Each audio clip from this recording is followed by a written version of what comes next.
आधीच चालू आहे कांद्याचे रोणे आणि त्याच शेतकऱ्याचे केले कांद्यांना वांदे. हा ट्रॅक्टर चेसी सगळं असा टेकला होता का 2 ट्रॅक्टर लावून पण ओढत नव्हता. याला बघून मला एकच आठवलं भाऊ, आपल्या आयुष्याला काय गाडाचा डेंगना लागला काय न भाऊ, जे करून राहिलो ते वाकडच होऊन राहिलं. आणि हा ट्रॅक्टर कसा काढला हे बघण्यासाठी व्हिडिओ शेवटपर्यंत बघा.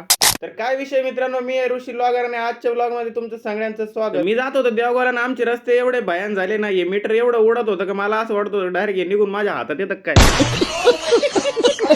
तर विषय असा होता का आपल्याला आपल्या काळीवर नाव टाकायचं होतं. मग नाव आणि फॉन्ट वगैरे सिलेक्ट करून घेतलं आणि हे मला खूप दिवसापासून टाकायचं होतं पण टाकायला वेळच भेटत नव्हता. मग आज भेटला, मग टाकून घेतलं. बाकी नाव कसं वाटलं हे कमेंट करून नक्की सांगा बरं का. आणि मेन विषय म्हणजे आपल्याला येत होतं हॉटेल किरण पद्मावतीच्या ओपनिंग साठी. मग आपण आलो होतो, मग ऋत्विक शेट आले होते आपल्यासाठी पोहे घेऊन. आणि यांची शाखा क्रमांक 2 आहे आणि 1 यांची गावामध्ये. पहिलं तर आपण आहे ना किरण शेटला शुभेच्छा देऊन फोटो वगैरे काढून घेतले बरं का. आणि या ट्रॅक्टरचा विषय म्हणजे ट्रॅक्टर काही निघत नव्हतं. 2 ट्रॅक्टर बोलवले होते तरी पण निघलं नाही. मग काय बोलवलं होतं बकासूर नाही, एकच झटका लावला तर लगेच ट्रॅक्टर बाय. मित्रांनो, व्हिडिओ जर आवडला असेल तर फॉलो नक्की करून घ्या बरं का.